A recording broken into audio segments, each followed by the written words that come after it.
kite is moving horizontally at a height of 151.5 meters. If the speed of the kite is 10 meter per second, how fast is the string being let out when the kite is 250 meter away from the boy? Who is flying the kite? The height of the boy is 1.5 meter. ठीक है? NCERT example का question है.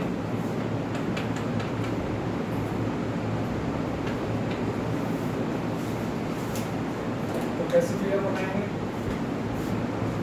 एक लड़का है जिसकी height है 1.5 metre.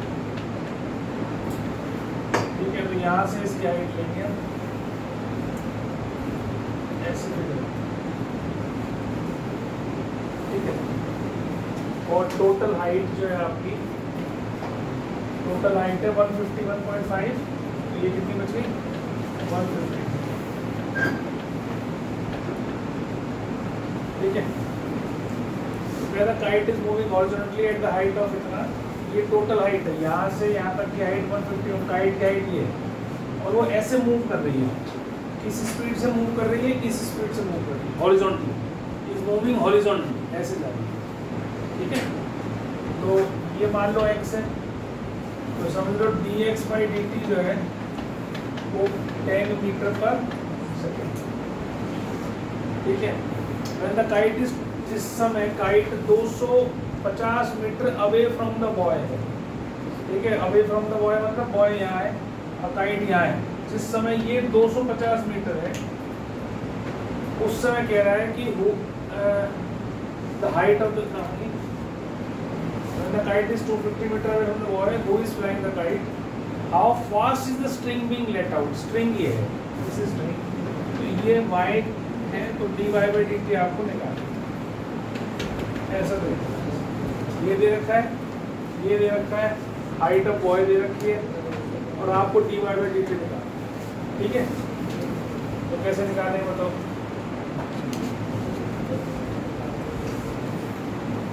बोलो क्या कर सकते हैं? क्या कर सकते हैं? पाइथागोरस लगाना. किसमें? बोलो, अपने आप बोलो, क्या क्या बनेगा? जो बोल में करवा दे. x² + 150 का whole square is equal to y². तो गिवन कंडीशन हमारे पास किससे बन जाएगी? इससे बन जाएगी. तो क्या बन जाएगी? y² x² + 150 का. कितनी बार समझ में आ गई? जब ये आ गई, इसके बाद डिफरेंशिएट करना है खाली. तो क्या करो पहले, जब अब ये तो डिफरेंशिएट करोगे ही करोगे. y तो तुम्हें दे ही रखा है. जिस टाइम ये 150 है, ये 250 है, तो ये कितना है ये निकाल लो पहले. तो x² क्या हो जाएगा? 250 का स्क्वायर माइनस 150 का स्क्वायर. Pythagoras theorem. तो क्या हो जाएगा? ये 250 + 150 कितना होता है? 400. और इंटू ये कितना हो गया? 100. इसका अंडर रूट. ये a + b a - b कर दिया मैंने. बोलने की जगह a² - b² है. a + b करा 400 आ गया, a - b करा 100 आ गया. अब x निकालने में आसानी हो गई. इसका 10 हो गया, इसका 10 हो गया, इसका 2 हो गया. तो 2 0 0 ये आपका x आ गया 200 मीटर. बाद में रखेंगे, अभी नहीं. पहले डिफरेंशिएट करो उसको. 2y dy/dt. ठीक है, is equal to 2x dx/dt + 0. इसको डिफरेंशिएट कर दिया तो कंडीशन आपने बनाई. अब 2 से 2 कैंसिल हो गया. y की जगह आपने क्या डाला? 250. dy/dt आपको निकालना है. x की जगह आपने डाला है 200 और dx/dt आपको दे रखा है 10. तो इससे आप 1 0 काट दो. इससे 25 से इसको काटोगे तो 8 आ जाएगा. तो dy/dt क्या होगी? इस स्पीड से जो उसका धागा है वो उससे निकल रहा है. पतंग कौन कौन उड़ाते हैं? कोई पतंग उड़ाने वाला उड़ाते हैं? तुम ही समझ पाओगे, ये तो समझ नहीं पाएगा. उचका पता है? उचका क्या होता है? ये पानी जिस पर वो लपेटते हैं, उससे वो कैसा है? जरूर देखें ना,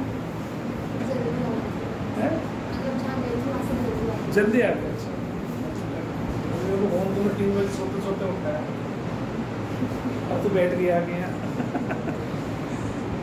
है ना। अब balloon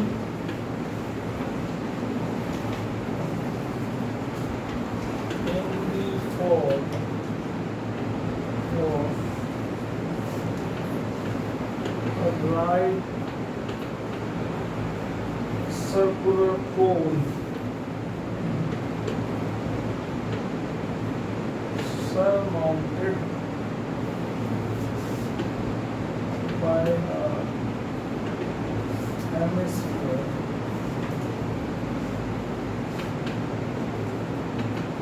having a diameter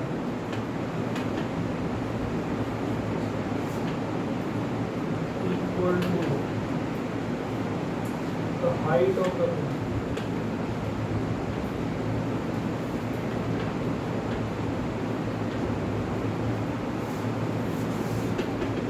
Is being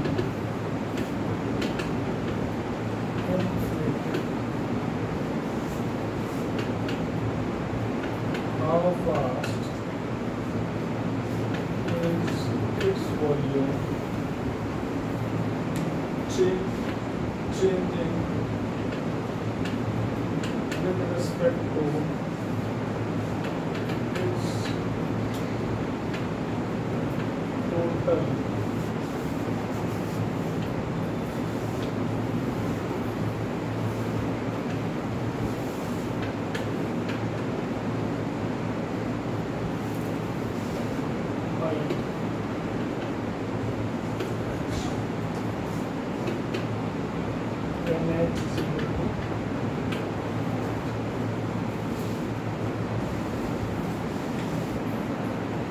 आगे चलना का एक्सरसाइज का क्वेश्चन है, 18 क्वेश्चन सॉल्व क्वेश्चन।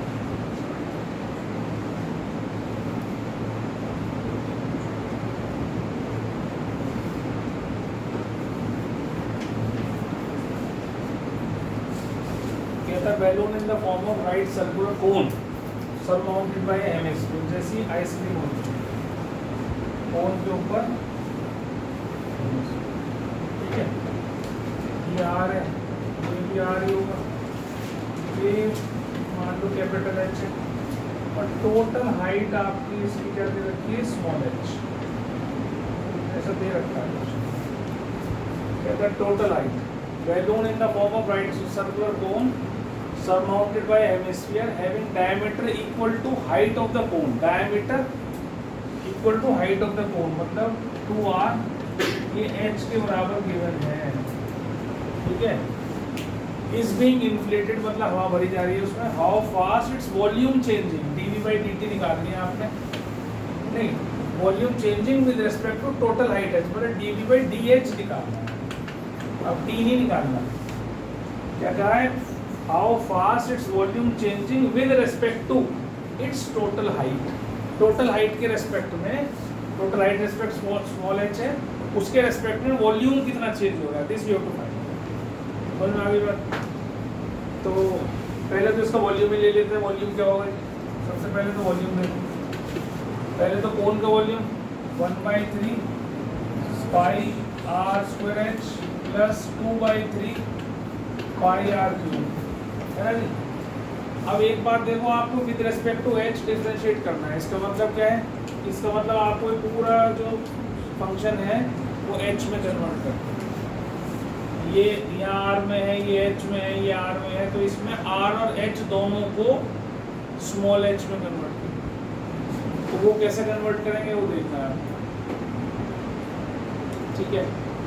एक तो इसने दे दिया भाई ये बराबर इसके पूरे डायमीटर के बराबर है, दूसरा आप देखो h प्लस आर, ये टोटल हाइट के बराबर है कि नहीं, तो ये हाइट प्लस ये R is equal to total h, तो आपने इस h की वैल्यू यहाँ डाल दी, तो ये हो गया 3r, तो स्मॉल r तो आ गई जी h/3, और इस स्मॉल r को यहाँ डाल दो, तो कैपिटल H कितना आ गया 2h/3, इसको उठाया तो दोनों एच बी और आर बी दोनों किस टर्म्स में आ गए, स्मॉल एच की। अब क्वेश्चन में कुछ नहीं कहा, बिल्कुल सिंपल हो गया, अब सॉल्व करो।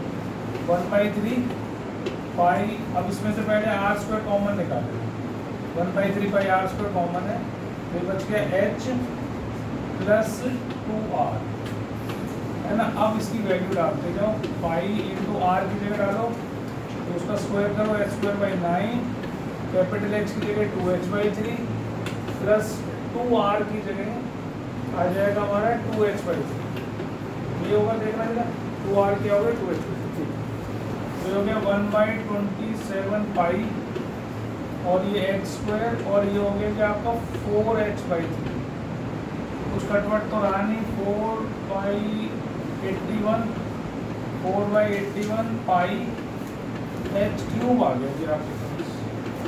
अब आपको dv/dx निकालना है, dv/dx निकालना है, तो 4/81 पाई इंटू इसका डिफरेंशिएशन करो तो 3h² आ गया, ठीक है। अब dh/dt नहीं करना क्योंकि with respect to small h ही कर रहे हैं हम, तो यहाँ सिर्फ 3h² आएगा।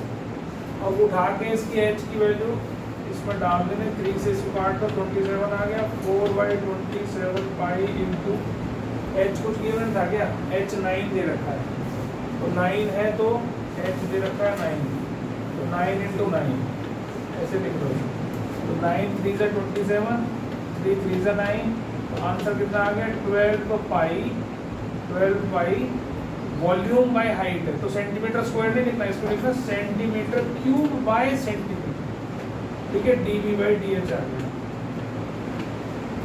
ठीक है। और जिस बच्चे के पास भी आर्टिकल में है उसमें उसका आंसर पुरानी वाली में गलत दे रखा है, वो 81 पाई/2 दे रखा है, वो गलत है, और पर सेकंड में दे रखा है, इसलिए पता नहीं किसका दे रखा है आंसर, तो उसको ठीक कर, ठीक है। क्वेश्चन नंबर मेरी में तो 18 क्वेश्चन है, बाकी अब नई वाली का पता नहीं मुझे।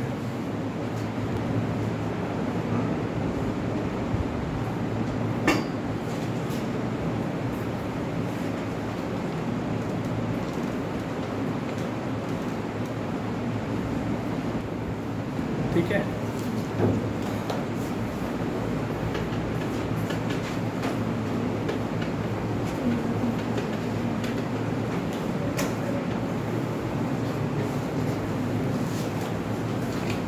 डिफरेंशिएबिलिटी में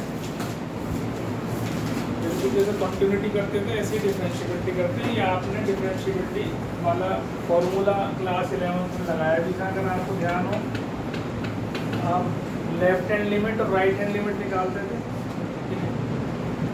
और जब डिफरेंशिएशन करा था तो हमने फॉर्मूला ऐसे कुछ लगाया था,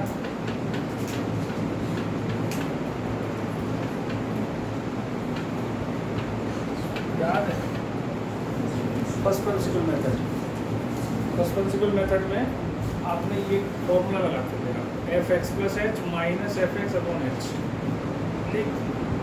और अगर कहीं पर ये h जो है वो नेगेटिव हो जाता था तो उसको हम ऐसे लिख देते थे,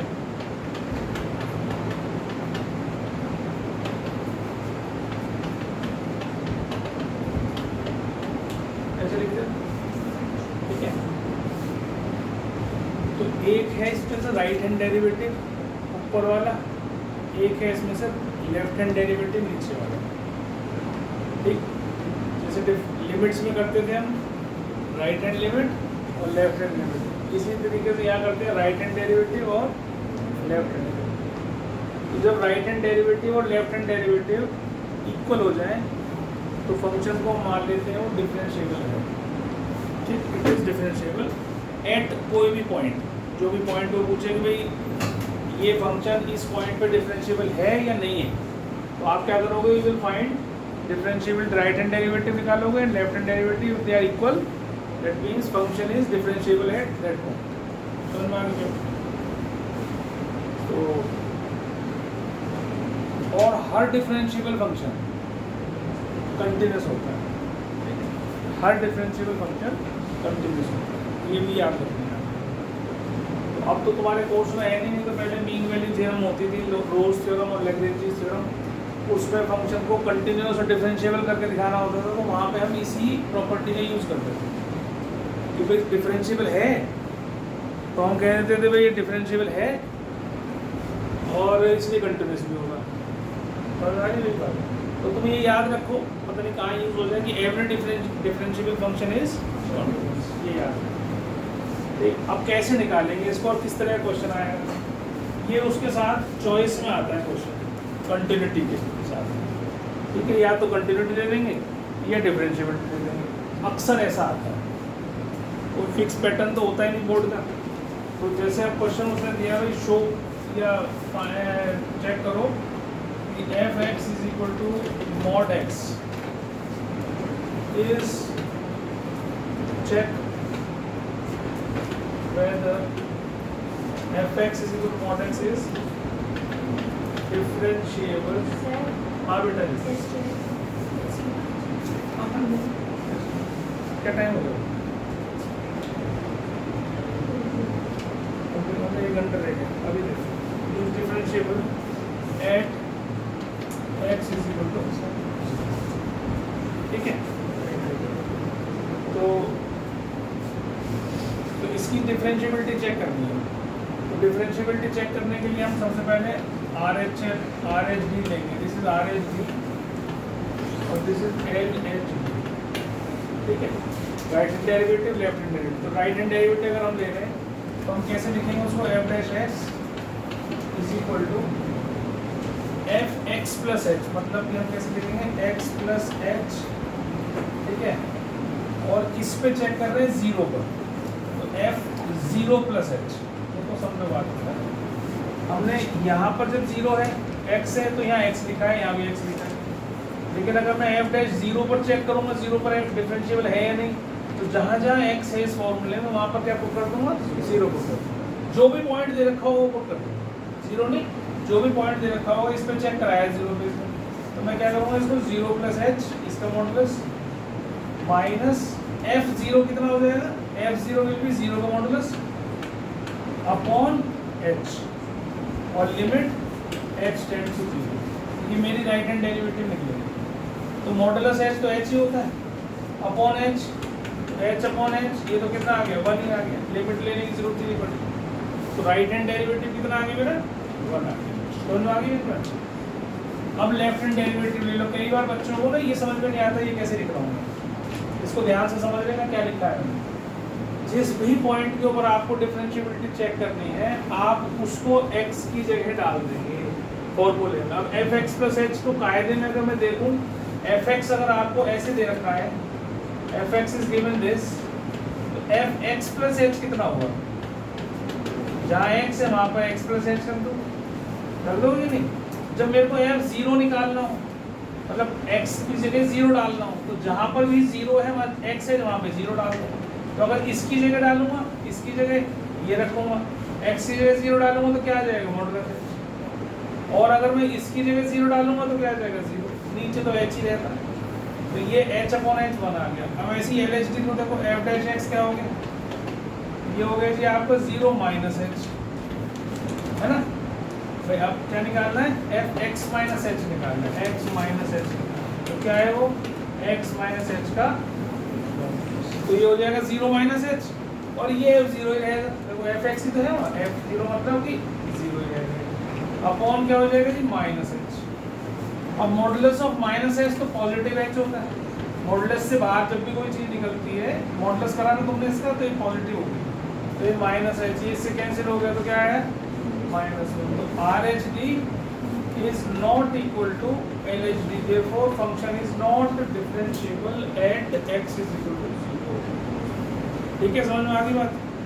अब वैसे भी तुम इसको अगर साधारण तौर पे भी सोचो, मॉडुलस x कैसे लिखते थे हम, ऐसे लिखते थे,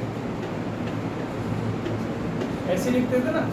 मॉडुलस x का जो फंक्शन हमने पढ़ा था वो था, अगर x की वैल्यू 0 से छोटी होंगी तो माइनस एक्स, x की 0 या 0 से बड़ी होंगी तो x।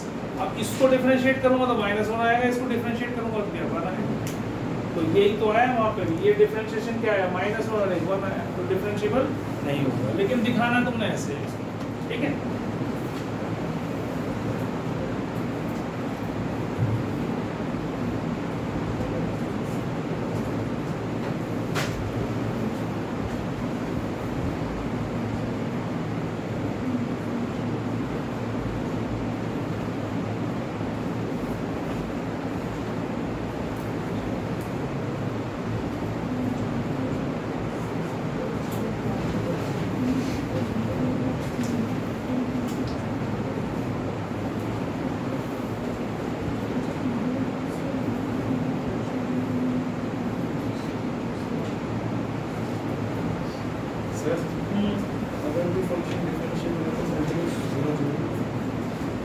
डिफरेंट सबसे पहले हम इसकी राइट हैंड डेरिवेटिव निकालेंगे। राइट हैंड डेरिवेटिव की हम क्या करते हैं, F dash X is equal to formula लगाते क्या है, F X plus H minus F X upon H और लिमिट एच टेंड्स टू 0। ठीक है, अब एफ एक्स प्लस एच क्या है मेरा, अब इसमें जब हम राइट हैंड डेरिवेटिव लगाते हैं तो जो पॉइंट होता है उस पॉइंट 0 पॉइंट पे नहीं होता है। राइट हैंड डेरिवेटिव में क्या करा है हमने, एच ऐड किया है, एच भी है एडेड है, तो एक्स 0 नहीं है, 0 प्लस एच है। और जब हम लेफ्ट हैंड डेरिवेटिव में करते हैं तो क्या आता है, 0 माइनस एच।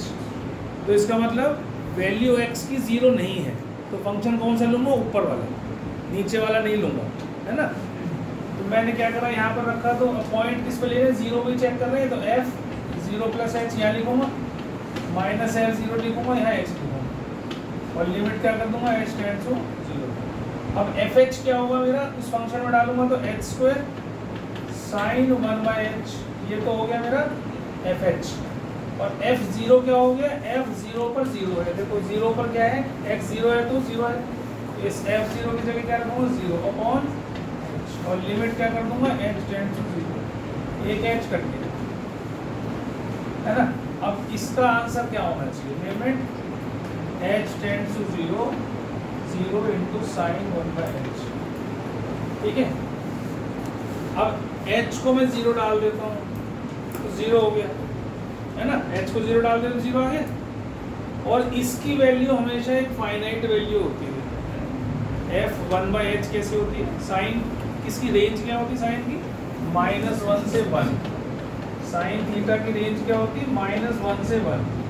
तो ये चाहे मैं h को कितना भी बड़ा एंगल डाल दूँ, यहाँ पर इसको 0 भी डाल दूँ और इन्फिनिटी भी हो जाए तो भी इसकी रेंज क्या रहती है, -1 से 1। तो ये एक फाइनाइट वैल्यू ही आएगी इस रेंज में, साइन थीटा। समझ में आ गई बात। तो इसका मतलब ये एक फाइनाइट वैल्यू है, फाइनाइट वैल्यू इनटू 0 इज 0।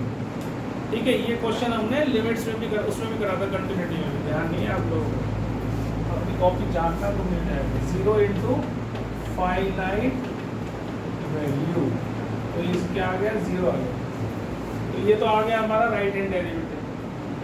अब निकालना है इसके बाद left hand derivative. Left hand derivative में क्या अंतर आएगा, आप यहाँ पर 0 माइनस एच कर देंगे, है ना, एफ डैश एक्स जो है क्या हो जाएगा, लिमिट एच टेंड्स टू 0, यहाँ 0 माइनस एच मतलब माइनस एच हो जाएगा, एफ 0 हो जाएगा और नीचे क्या हो जाएगा, माइनस एच। तो यहाँ प्लस की जगह माइनस कर दिया, बस 0 प्लस एच की जगह 0 माइनस एच। तो एफ ऑफ माइनस एच क्या हो जाएगा, जहाँ जहाँ इस फंक्शन में एक्स है यू पुट माइनस एच, है ना, ये इसकी जगह एफ एक्स जब ये दे रखा है तो एफ ऑफ माइनस एच क्या होगा, जहाँ जहाँ एक्स है वहाँ पुट कर दो माइनस एच, ये हो गया माइनस एच का square sine 1 upon minus H. ये तो हो गया हमारा ये वाला पार्ट। एफ 0 तो 0 ही है, वो तो दे ही रखा है उसमें, और नीचे क्या है, माइनस एच। लिमिट क्या होगी, एच टेंड्स टू 0। अब ये माइनस से एक ये तो एच स्क्वायर हो जाएगा पॉजिटिव का, लेकिन ये माइनस बाहर निकल आएगा तो ये वाला माइनस आ जाएगा बाहर, तो एच स्क्वायर और ये माइनस बाहर आएगा तो माइनस साइन 1/h, बिल्कुल सेम बन गया, अपॉन माइनस एच। तो माइनस से माइनस काटो, एक एच से एक एच काट दो, और इसकी जब लिमिट लोगे तो बिल्कुल सेम तरीके से इसको लिख देना कि this is also equal to 0।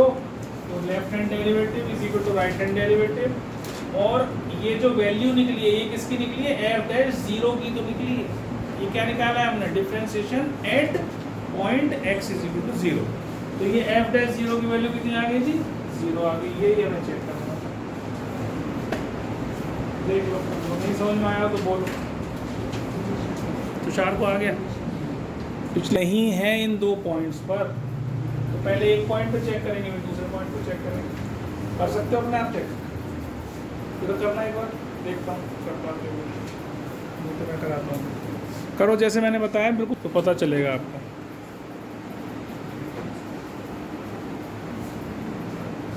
F of -1 plus H क्या होगा, तो जहाँ पर एक्स है वहाँ पर -1 प्लस एच डाल दो, जहाँ एक्स है वहाँ -1 प्लस एच डाल दो, इसकी जगह, इस सारे की जगह हम क्या डालेंगे, -1 + h + 1, इसका मॉडुलस माइनस f -1 डालेंगे, तो f -1 डालेंगे तो कितना आ जाएगा, अच्छा ये इसमें डाला भी मैंने, प्लस -1 + h -1, ये मॉडुलस, ये तो इतना निकालना मैंने।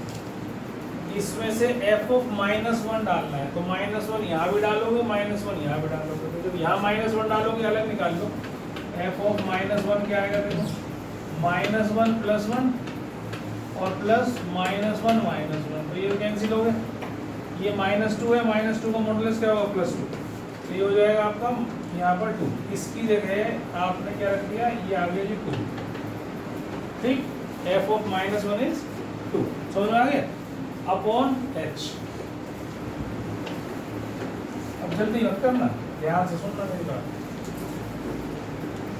ठीक है। अब इसको हम बाहर निकाल सकते हैं, इसको हम बाहर निकाल सकते हैं, ये हो गया h और ये हो गया, इसको ऐसे फंस हो गया, मॉडुलस के भी दो फंक्शन में बनाने पड़ेंगे। अच्छा चलो एक काम करो, रुक जाओ, इसको ऐसे मत करो, मॉडुलस है ना, एक मिनट,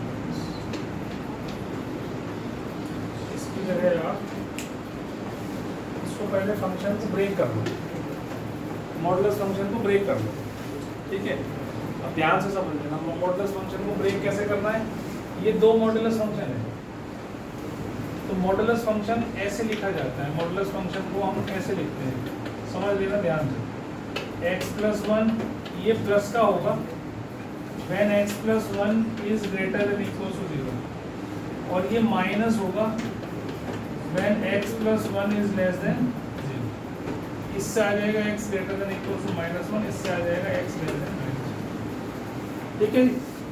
और ऐसे ही दूसरा फंक्शन भी होगा, ये 1 के आसपास घूमेगा, क्योंकि ये ग्रेटर देन 0 होगा तो x ग्रेटर देन 1 हो जाएगा, और ये लेस देन 0 होगा तो x लेस देन 1 हो जाएगा।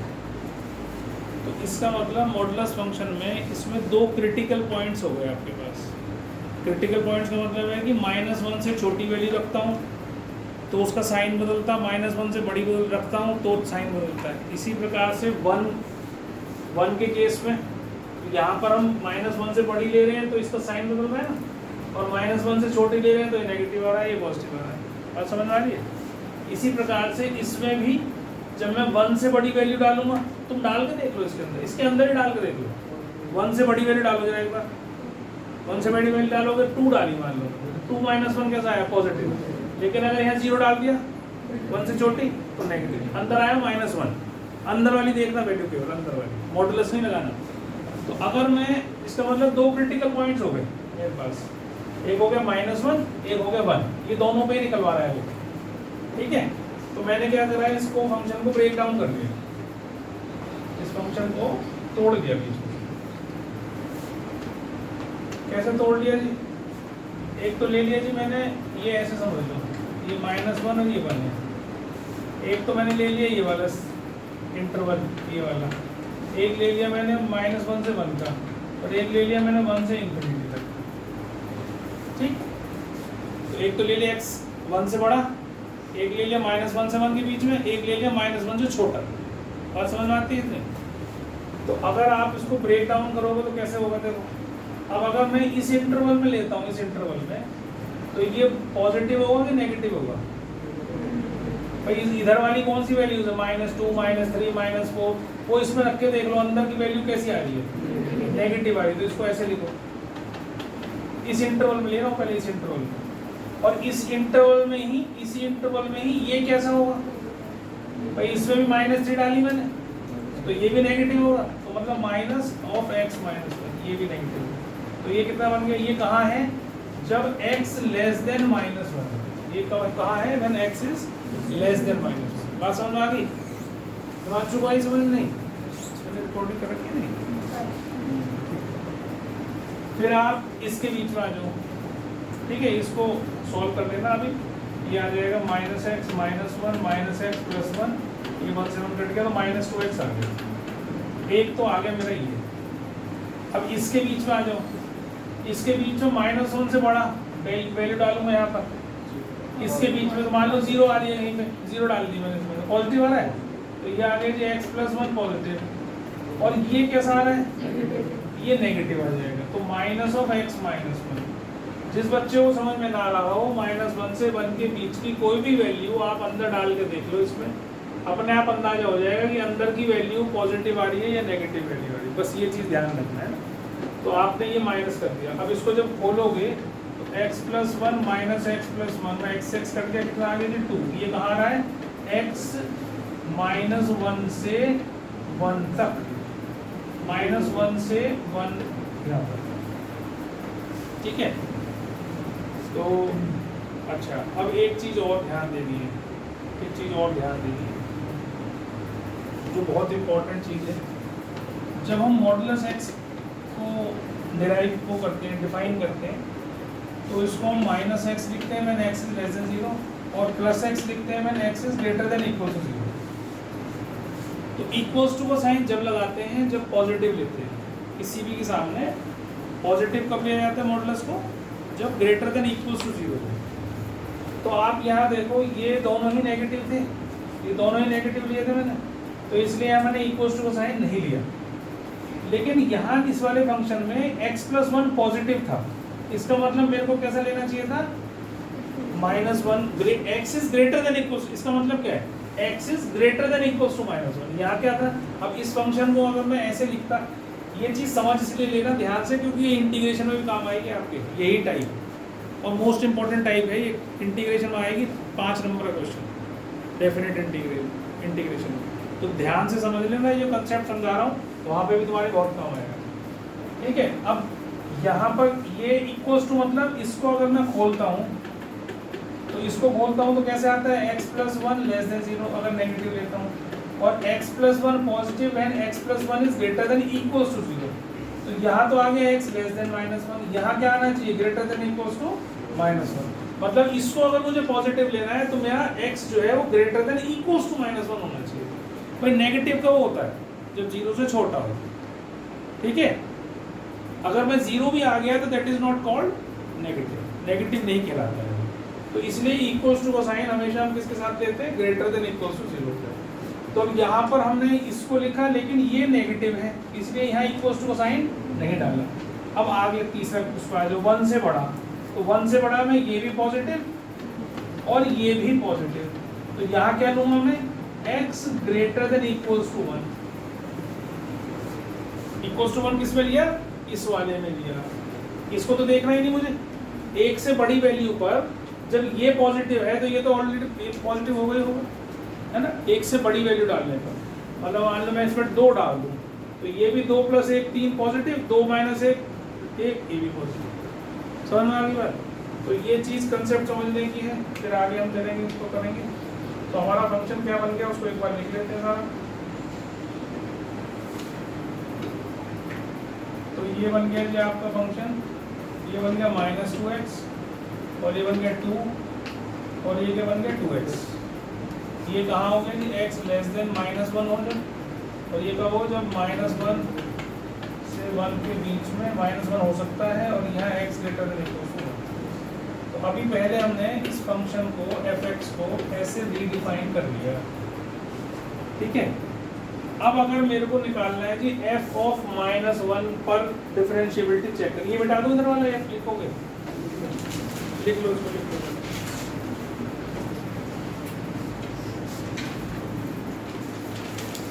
Find whether the following function is differentiable at x is equal to 1 and x is equal to 2 or not, ठीक है। तो f(x) आपको ये रखा है, x when x is less than equals to 1, 2 minus x,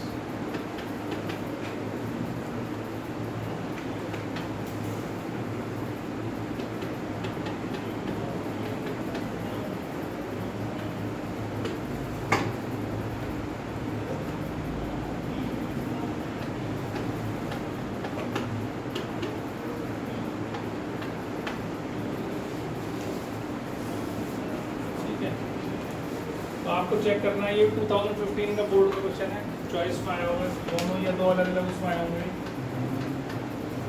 जो सेट्स आते हैं। ठीक है, अब देखो यहाँ इक्वल्स टू 1 यहाँ भी है, इक्वल्स टू 1 यहाँ पे भी है। वो क्यों है? क्योंकि यहाँ 1 डालने पर भी 1 आ रहा है, यहाँ इस वाले फंक्शन में 1 डाल दूँ x को तो भी 2 - 1 1 ही आता है, मतलब f1 जो है आपका 1 ही बनता है। इनको ध्यान से रख के आपको वैल्यू निकालनी है। फंक्शन की वैल्यू अगर मेरे को x = 1 पे चाहिए तो मैं क्या करता हूँ, RHD लिखता हूँ, लिमिट, इधर तो f' हो गई, limit h tends to 0 f1 + h minus f1 upon h। सबसे पहले तो ये लिखते हैं, तो f1 की वैल्यू तो मुझे चाहिए ही ना, चाहे मैं इससे निकाल लूँ चाहे मैं इससे निकाल लूँ, तो f1 की वैल्यू क्या होगी 1, तो ये तो 1 रख दिया हमने यहाँ पर, इसकी जगह 1 रख दी, माइनस तो था ही वैल्यू।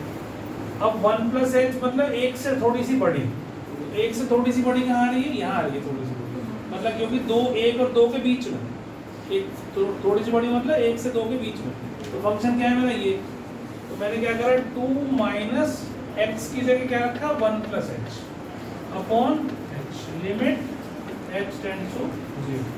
तो 4 तो जरा इसको, ये हो गया 2 - 1 2 - 1 1 minus h minus 1 upon h, ये कैंसिल हो गया, ये भी कैंसिल हो गया, आंसर क्या आ गया -1। यहाँ लिमिट h टेंड्स टू 0 तो ये आ गई थी -1, तो RHD तो आ गया -1।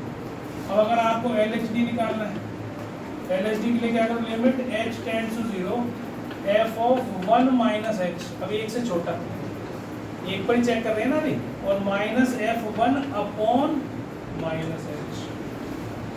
इसमें और इसमें कुछ खास अंतर नहीं होता, बस यहाँ +h की जगह -h रख देते हैं, इतना अंतर है। अभी अगर तुम्हें अप्रॉक्सीमेशन कोर्स में होता तुम्हारे, उसे कराता तो हाथ में ज़्यादा क्लियरिटी आ जाती इस चीज़ में, लेकिन अब है नहीं तो फिर उसको पूरे चैप्टर को तो कराना मुश्किल है।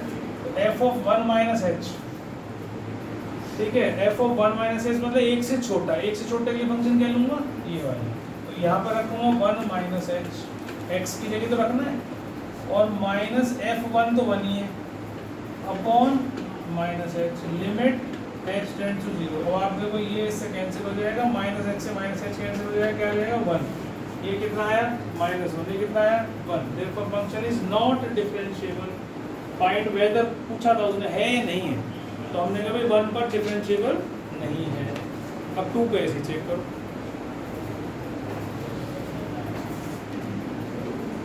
ठीक है, तो 2 + h डाला मैंने, तो 2 + h मतलब 2 से बड़ा, 2 से बड़ा कहाँ है, यहाँ है, तो उसके लिए फंक्शन ये होगा। अब जो ये वाला फंक्शन है इसमें x की जगह 2 + h डालना है, और उधर f2 है तो f2 में इक्वल्स टू को साइन यहाँ रहा है, इसलिए 2 यहाँ डालना है, तो 2 - 2 क्या हो गया 0 अपॉन h, ठीक है। तो बोलने से क्या बनेगा भाई, लिमिट h टेंड्स टू 0, तो ये आ गया -2 + 6 + 3h -4 -x² और -4h अपॉन h। तो क्या बनता है भाई, ये -h है ना, मैंने क्या लिख दिया, -2 + 6 + 3h तो -4h, और 4 और 2 6, ये तो कैंसिल हो गया, और ये बच गया हमारे पास -h² -h अपॉन h। तो एक h नीचे में कटना जरूरी है ना, तो एक h कट जाएगा, तो क्या बचेगा ये, तो -h -1, लिमिट क्या हो जाएगी h टेंड्स टू 0, आंसर क्या आ गया -1। तो ये तो आ गया RHD। अब LHD लो, LHD में लो, limit h tends to 0 f2 - h -f2 upon h -h। अब 2 से छोटा फंक्शन लेना ये, तो 2 - 2 -h, जहाँ पर x है वहाँ पर ये डालना होता है अंदर, तो -f2 तो हमने उसमें भी डाला था 0, नीचे -h, तो 2 - 2 तो +h हो गया अंदर, और नीचे आ गया -h, कट के क्या आ गया जी -1। तो 2 पर ये डिफरेंशिएबल है, LHD जो है वो RHD के इक्वल आ गया, therefore function is differentiable at x = 2 and not differentiable at x = 1, ठीक है। तो इस प्रकार के क्वेश्चंस आपको डिफरेंशिएशन के डिफरेंशिएबिलिटी आएंगे एग्जाम में, तो आप कर सकते हैं। तो आज हमारी डिफरेंशिएशन पूरी तरीके से कंप्लीट हो गई। अब जो है उससे भी बड़ा युद्ध जो है आपको लड़ना है, उसको कहते हैं हम इंटीग्रेशन, इनडेफिनेट इंटीग्रेशन। ठीक है, सबसे पहले मैं फॉर्मूले लिखवा रहा हूँ। फॉर्मूले बहुत सारे हैं, बहुत सारी टाइप्स हैं, तो पर जिसको डिफरेंशिएशन के फॉर्मूले याद है उनको इंटीग्रेशन करने में दिक्कत नहीं आएगी। कुछ में कुछ बड़े फॉर्मूले हैं, बाकी सब तो उसके उल्टे ही हैं। ठीक है, अभी बेसिक आपको मैं चीज़ बता रहा हूँ। और दूसरी बात, जिस बच्चे को भी इंटीग्रेशन ढंग से करनी है, आप चाहते हो कि तो जो डिफरेंशिएशन हो गया है, अगर मैं इसका इंटीग्रेशन करूंगा तो मेरे को वापस यही मिल जाएगा, इसलिए इसको क्या बोलते हैं, एंटी डेरिवेटिव। अब अगर मैं x की पावर n का इंटीग्रेशन करता हूं तो वो आता है x की power n plus 1 upon n plus 1 plus c। This is called constant of integration. ये भी क्वेश्चन आएंगे तो बताऊंगा फिर क्यों होता है। ठीक है, तो अब अगर मैं ये फॉर्मूला है मेरे पास, अगर इस फॉर्मूले को मैं इस पे लगा दूं तो मेरा वापस ये मिलना चाहिए, समझ रहे हो। तो मैंने n तो कोफिशिएंट है, इसको अगर मैं इंटीग्रेट करता हूँ विद रेस्पेक्ट टू x, तो अगर ये फॉर्मूला लगाता हूँ, इसमें क्या करा मैंने, पावर को 1 बढ़ा दिया। डिफरेंशिएशन में क्या करते थे, पावर को 1 घटा देते थे, कम कर देते थे। ये डिफरेंशिएशन इंटीग्रेशन में पावर बढ़ा देते हैं, तो ये क्या हो जाएगा, n minus 1 plus 1 upon n minus 1 plus 1, और n तो बाहर है ही। ठीक है, तो ये कैंसिल हो गया, ये कैंसिल हो गया, ये n इससे भी कैंसिल हो गया। क्या आ गया देखो, इसी का डिफरेंशिएशन करना है, समझ रहे हो मेरी बात। तो जिसका हम इंटीग्रेशन कर डिफरेंशिएशन लिख के आ रहा है उसको इंटीग्रेट करेंगे, we will get back the same function. तो इसलिए एंटी डेरिवेटिव बोलते हैं। तो इसके फॉर्मूले याद आपको होने जरूरी है, डिफरेंशिएशन के फॉर्मूले से ही वो इंटीग्रेशन होंगे। ठीक है, अब जैसे e की पावर x मैं सीधा ही लिख रहा हूँ, इंटीग्रेशन डिफरेंशिएशन में करके दिखा दिया। e की x का अगर मुझे इंटीग्रेशन करना है तो वो यही आएगा, a की पावर x dx करना है। a की पावर x का डिफरेंशिएशन क्या होगा, a की पावर x लॉग है, तो इंटीग्रेशन में क्या होगा, a की पावर x अपॉन लॉग है। वहाँ क्या होता था, इनटू लॉग है। देखो आप समझ लो इसको भी, a की पावर x का डिफरेंशिएशन करा मैंने, तो क्या आया, a की पावर x इनटू लॉग ए। अब इसका इंटीग्रेशन करना हो, लॉग ए तो कोफिशिएंट है, वो तो बाहर। अगर इसका करूंगा मैं तो a की पावर x अपॉन लॉग ए, कट गया, तो वही फंक्शन वापस लौट आया, इससे करा था हमने। तो इसलिए इसका भी याद होना जरूरी है, डिफरेंशिएशन का क्या है, प्लस। और अगर 1 का इंटीग्रेशन करना है तो क्या आएगा, x प्लस सी, क्योंकि x का इंटीग्रेशन डिफरेंशिएशन क्या होगा, 1 का इंटीग्रेशन क्या होगा, x। समझ रहे मेरी बात। या कह लो कि x को अगर मैं डिफरेंशिएट करूंगा तो क्या आता है, 1, तो 1 का इंटीग्रेशन क्या आना चाहिए, x आना चाहिए। तो डिफरेंशिएशन के फॉर्मूले याद है तो याद हो जाएंगे। ठीक है, फिर उसके बाद आपका आता है 1/x, ये होता है जी log x, क्योंकि log x का डिफरेंशिएशन क्या होता है, 1/x। ठीक है, समझ में आ रही बात। तो इस तरीके से आप याद करना है।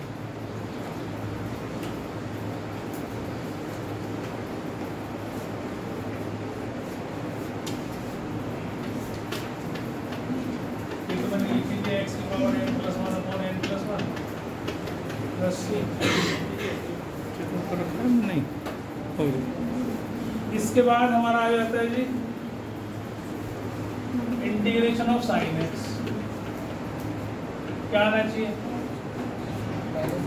माइनस कॉस, है ना। इसका साइन का क्यों आना चाहिए, क्योंकि कॉस का डिफरेंशिएशन माइनस साइन एक्स आता है, तो साइन हो जाएगा ना।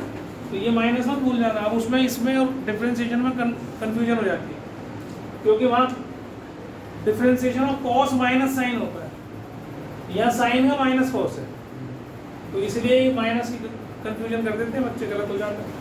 अब कॉस है तो उसका साइन ही आना चाहिए, तो तुम लिखते वक्त ये ध्यान रखना कि साइन का डिफरेंशिएशन कॉस होता है ना, हाँ जी होता है, साइन का कॉस ही होता है और कॉस का माइनस साइन होता है। और टेन का तो छोड़ दो अभी, टेन का इसमें डायरेक्ट नहीं आएगा। सेक स्क्वायर एक्स किसका डिफरेंशिएशन होता है? नहीं, सेक स्क्वायर एक्स किसका डिफरेंशिएशन है? टेन एक्स का। तो इसका आंसर क्या आना चाहिए? पर टेन का डिफरेंशिएशन क्या होता है? Sec square X. तो सेक स्क्वायर का इंटीग्रेशन क्या होगा? Tan X. इसी तरीके से कोसेक स्क्वायर एक्स, तो ये आता है माइनस कोस एक्स, क्योंकि कॉट का डिफरेंशिएशन क्या होता है? Minus cosec square. तो इधर जो माइनस लिखना चाहिए था वो यहाँ लिख लेते हैं, है ना। तो जितने भी सी आंसर सी में आ रहे हैं वो सारे माइनस के आएंगे, ठीक।